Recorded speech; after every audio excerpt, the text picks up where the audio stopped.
All right, welcome back, everybody. It is way number 40. Way number 40 is umachriol lekaf sechut, is to judge other people favorably, make others meritorious.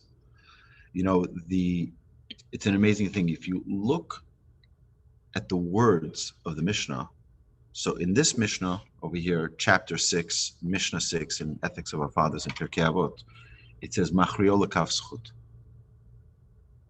Judge them favorably. But in the Mishnah earlier, it says, "Have you done es kol ha'adam l'kav zchus?" Judge every person favorably is what's popular, the popular translation. But if you look at it very carefully, "Have you done es kol ha'adam?" Judge the entire person l'kav zchut favorably. You know what it means to judge the entire person favorably? Get the full picture. If you can't get the full picture, you have no business judging them. Many times we just get a glimpse. We see a little picture of the person's activity or something they've done, but we don't see the backdrop. We don't see what's going on behind the scenes. We don't know what brought them to this point. We don't know what challenges they're facing. We don't know the whole story around it. We're just judging a specific instance, a specific moment. To be a good human being, you have to be as equally concerned for others. Their lives and suffering are just as real as yours. We mentioned that in the previous way number 39. When we're helping others, our minds are objective and functioning well. Then we can do the same for ourselves. Help others. You're cognizant. You know how many times people ask for advice? And we can give them advice. We can give them sound advice. We think about it objectively. But then for ourselves, we can't. Because we're subjective to our own problems. We have our own emotions involved. We have our own, concerns that come with it. A person needs to realize if you can help others, you can help yourself too. You're not exempt from being assisted. Don't suffer humanity's problems. Find a cure instead. Right? Someone's got an issue. Don't make it your problem. I say this about parenting a lot, that parents are not allowed to make their children's problems their problems. Your child is dealing with a struggle. If you're going to make their struggle your problem, you're never going to be able to help them. It's their problem. And I'm here to help as a parent. I'm here to help. But the minute I make it my problem, I'll give you an example. A parent gets a phone call. I don't know, my kids are angels, so I've never gotten such a phone call, right? Ever. But if the parents get a phone call from school, your child is misbehaving. I've seen parents make it their problem, and now they start battling with the school, they start battling with the teacher, battling with the principal. You're not helping your son, you're not helping your daughter, you're not helping your child deal with this, with whatever issue they're dealing with. You're making it your problem, and now you're completely erased from being able to assist them. Instead, realize that your child is facing some type of challenge, and now I can help them. It's my child's problem, not my problem. And to keep a perspective to it. Don't suffer their problems. It's their problems. Try to help them. Try to guide them. Interesting that the word dan lekaf sechut, judging others to the side of favor. Like you have a kaf means a spoon. But think of it as the weights of a weight, right? You can decide favorably or unfavorably. You see someone doing something, you can judge them favorably or unfavorably. You're the judge. But if you take the word kaf means a spoon. You ever look at a dish, you're spooning around, you're looking for something good, right? You're looking for, that's what the spoon is used for. Yeah, you fish around for something good. Dan lekaf sechus, fish around for something good in another person. Use that kaf, use that spoon. Look around for something good, right? You put your spoon in the cholent. You're looking for like a good piece of meat. You're looking for a good piece of something. Guess what? Every person has something good. Spoon around a little bit. Find something good. Every person has good to it. A kaf is also a shoehorn. Is also like a spoon.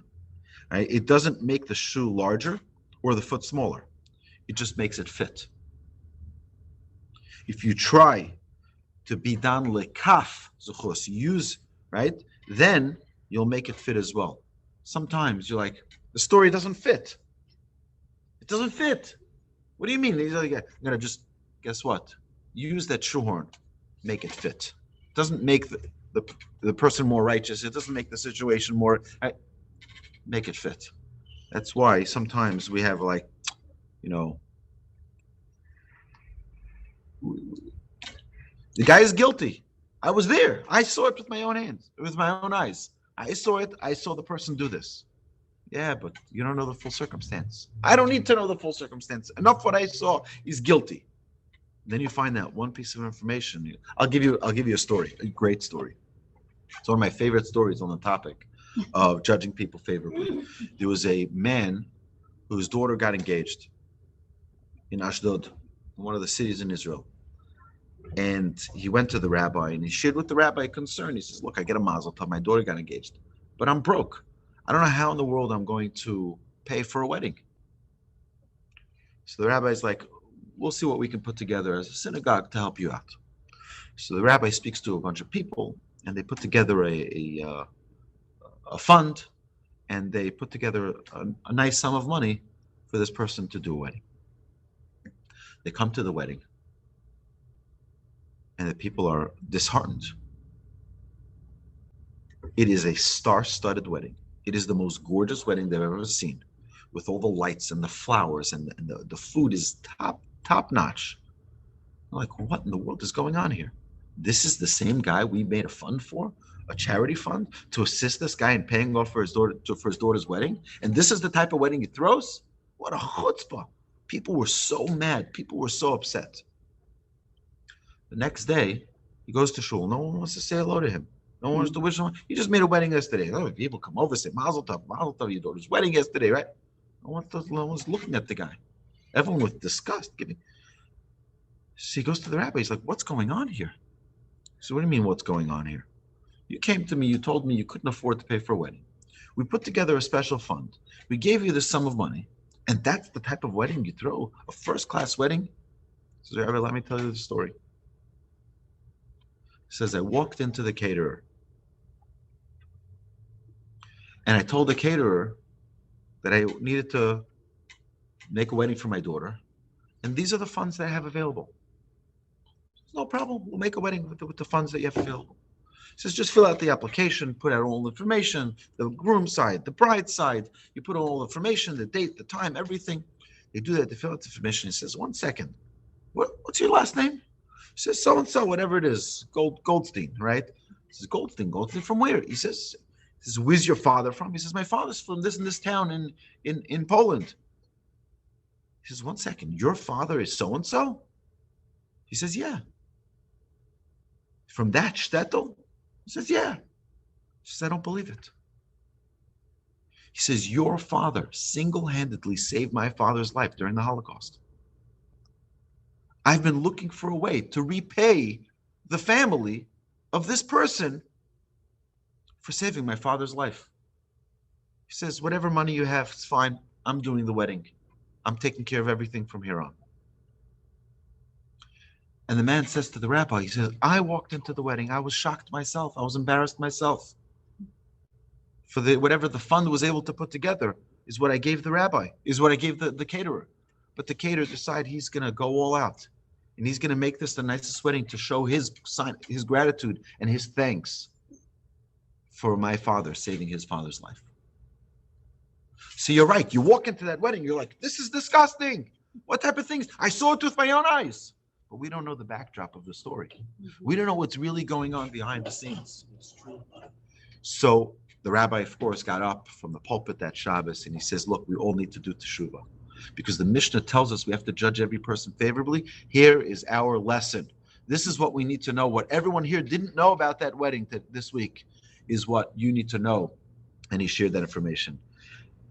Do everything you can to help other people. Everyone needs someone else.